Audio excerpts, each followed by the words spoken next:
One dictionary definition calls conspiracy an evil, unlawful, treacherous, or surreptitious plan formulated in secret by two or more persons, a plot.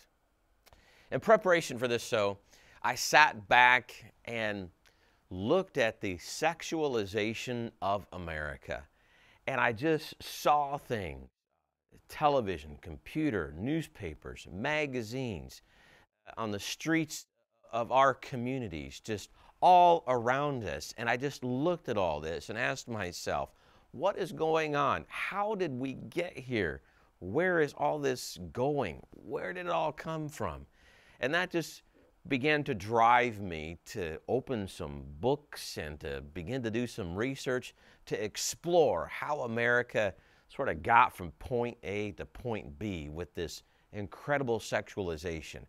And as I began to research and to study and the things that I learned, my heart became heavy and I became discouraged at what I was learning about the state of our country and where we were headed with this immorality that just abounds all around us.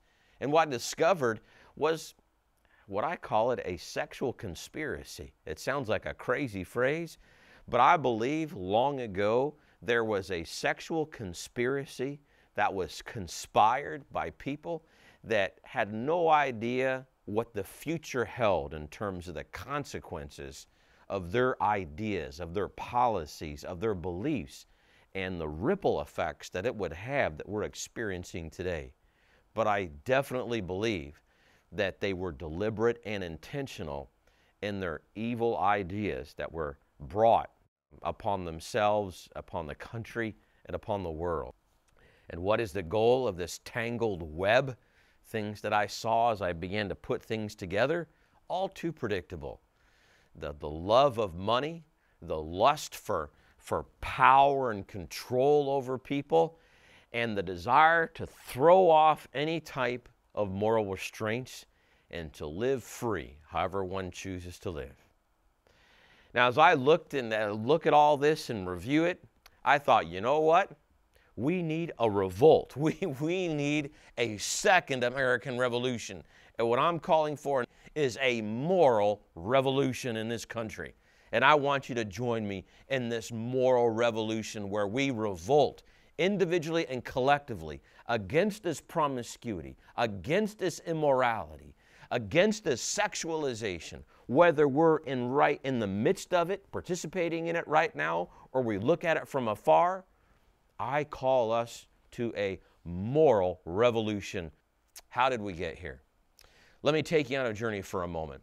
There's a fellow by the name of Richard Weikart. He authored a book called Marx, Engels, and the Abolition of the Family. He says this in his book: "It is a peculiar fact," stated Engels a few months after Marx died, "that with every great revolutionary movement, the question of free love comes to the foreground. By mid to late 19th century, it was clear to advocates and opponents alike that many socialists shared a propensity to reject the institution of the family in favor of free love, if not in practice, at least in ideal. In the 1800s, Karl Marx and other communists viewed the traditional nuclear family as an impediment to their vision of communism. They saw a healthy family with a dad and a mom and 2.5 children as an impediment because he saw them as self-sufficient. They had everything they need. They didn't need the state.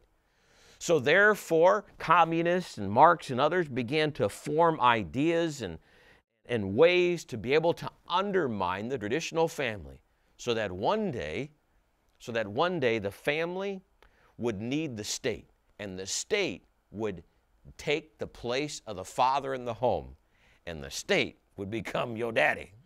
And that's what the desire was for them.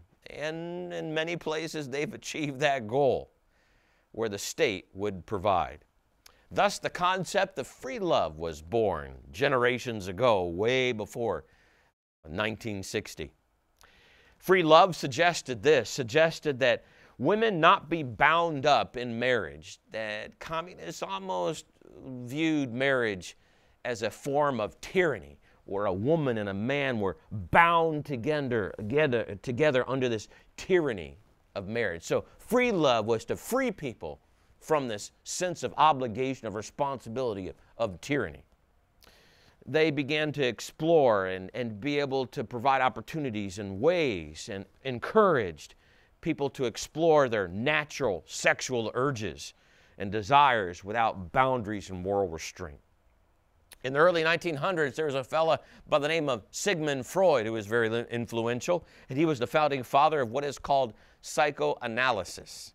And he introduced radical concepts like that, as well as things like sexual repression.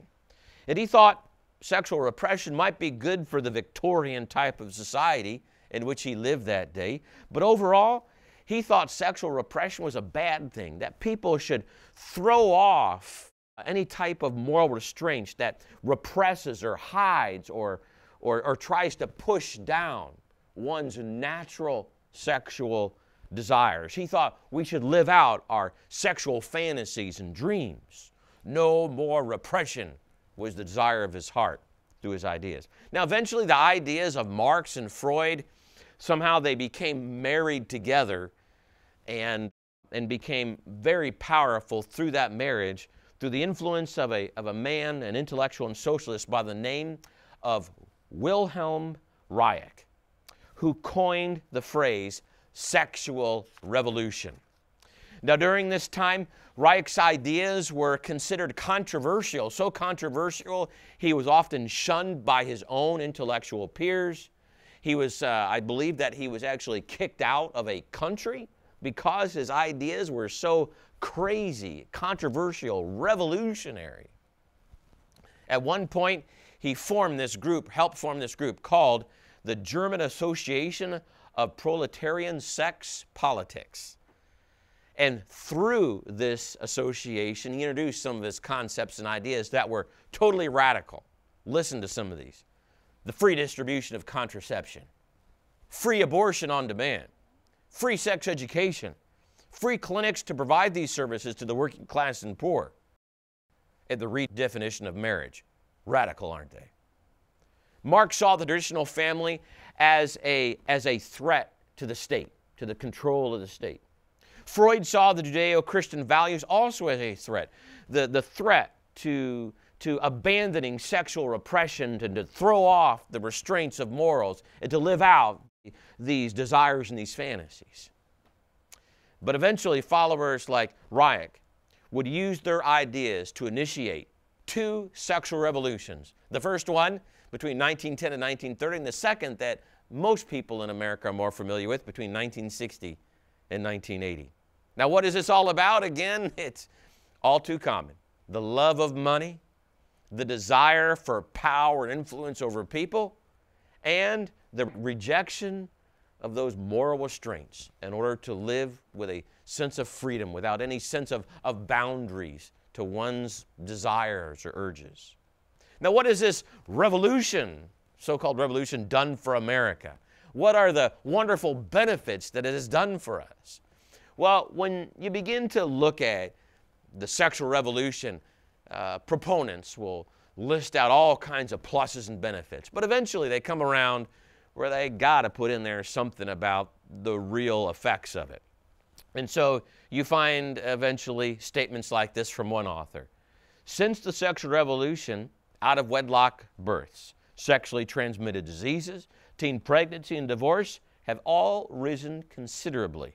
Since the 60s, marriage has declined by a third and divorce has doubled. During the 60s, there were only 4 big STDs. Now there's 24. Since the sexual revolution, children living in single-parent families has tripled.